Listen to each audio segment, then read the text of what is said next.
लोगों ने अभी त्रेन जी का भी मैंने सुना, त्रेन जी ने कहा कि मेरे पास 5 नाम है, 4 नाम है, मैं अभी एस से नाम लूँगा और एक आर से नाम लूँगा, एन से नाम लूँगा। मैं एस, एन और आर नहीं करूँगा, मैं सीधा नाम लूँगा, सीधा नाम लेके बोलूँगा सुनील दत्त सैनिटरी इंस्पेक्टर,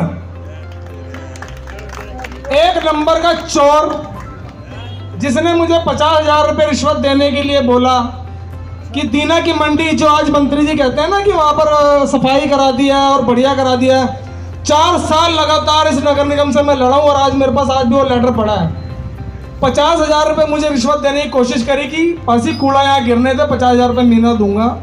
मैंने रिकॉर्डिंग करी, सीडी दी, एसडीएम से जांच करवाई और आप यकीन मानो इतनी सख्त कार्रवाई हुई उस चोर के ऊपर कि उसको प्रमोट कर दिया गया। तो हमारे मंत्री जी क्वालिफिकेशन देखते हैं, जैसे कि ब्यूरोक्रेट्स में होता है ना। इनके पास तकलीफ तो सबसे ज्यादा महिलाओं को होती है ना जी। जीतू वालिया जी, धन्यवाद। आप सभी का स्वागत है इस धरने में।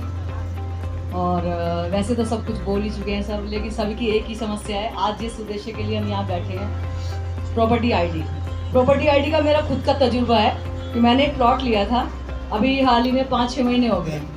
तो प्रॉपर्टी आईडी में जब हमने जिससे ख़रीदा तो उनको ये कहा गया कि आप इसकी प्रॉपर्टी आईडी का जितना टैक्स है और जो इसका एनओसी है वो लेने के लिए आप चले जाएं। तो जिनसे हमने प्लॉट लिया था उनके घर में कोई ऐसा नहीं था कि जो ये सब यहाँ के चक्कर काट चुके।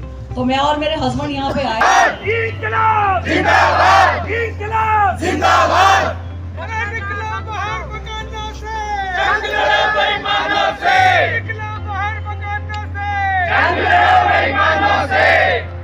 तो एक तो ये है और दूसरा भी हमारा मुर्दाबाद, मुर्दाबाद। 1 करोड़ रुपया मिला था, लेकिन आज देखने में आ रहा है कि पूरे हरियाणा प्रदेश के अंदर अलग अलग एरियाज के अंदर ये जो प्रॉपर्टी आईडी का सर्वे हुआ उसमें 50 से लेकर 90% तक की कमियां हैं। अंबाला कैंट अकेले इसी के अंदर 85% प्रॉपर्टी आईडीज के अंदर गड़बड़ है। लेकिन आज लोगों को अपनी प्रॉपर्टी आईडी ठीक कराने का जिम्मा अपने सर पे उठाना पड़ रहा है। एक भ्रष्टाचार की दुकान पूरी इस आड़ में खुल चुकी है और हम तो यही सरकार पे इल्ज़ाम लगाएंगे कि सरकार ने नारा दिया था कि आपदा में अवसर, और जब सरकार को पैसा कमाने का अवसर नहीं मिलता तो सरकार कोई ना कोई आपदा लोगों के सर में डाल देती है। प्रॉपर्टी आईडी वही एक आपदा थी। प्रॉपर्टी का सारा काम जो है उसकी नींव प्रॉपर्टी आईडी पे रखी हुई है। इसी के बाद एनडीसी होनी है, इसी के बाद एनओसीज होनी है, इसी के बाद ट्रांसफर होनी है, रजिस्ट्री होनी है, बेचना, खरीद फरोख्त, anything will start with property ID. सरकार ने उसी में गलतियां करवाई। आज सरकार लोगों को क्यों मजबूर कर रही है? सरकार आंखें मूंदे क्यों बैठी है? टेंडर की साफ कंडीशन थी कि 5% के करीब अगर शिकायतें आ गई, पूरे 42 लाख जो सर्वे में घर आए थे उसके अंदर, तो सर्वे दोबारा होगा, वो नहीं हुआ। दूसरी कंडीशन थी 10% के अंदर अगर शिकायत आई तो सर्वे दोबारा होगा, कंपनी के ऊपर प्रति यूनिट जो है दुगना उसके ऊपर एक पेनल्टी लगेगी। 15% आई तो पेनल्टी 4 गुना हो जाएगी और सर्वे दोबारा होगा। 20% आई तो टेंडर कैंसिल होगा, पेनल्टी होगी और नया ये काम शुरू करा जाएगा। इसमें से कुछ नहीं हुआ। आज कंपनी आराम से चंडीगढ़ बैठी है, अफसरों के यहाँ पे जो है लोग अपने घुटने घिसा रहे हैं, अपनी जेबें खोलनी पड़ रही हैं। सरकार एक तरफ कहती है कि हो नहीं रही, डॉक्यूमेंट्स में प्रॉब्लम है। सरकारी ही एक फास्ट ट्रैक काम खुल गया है। फास्ट ट्रैक को क्या कहें, आज हर कोई कह रहा है सरकारी ही भ्रष्टाचार का एक नाम आ गया है, जो ये 5,000 के अंदर आपको जल्दी से सब कुछ करके दे देंगे।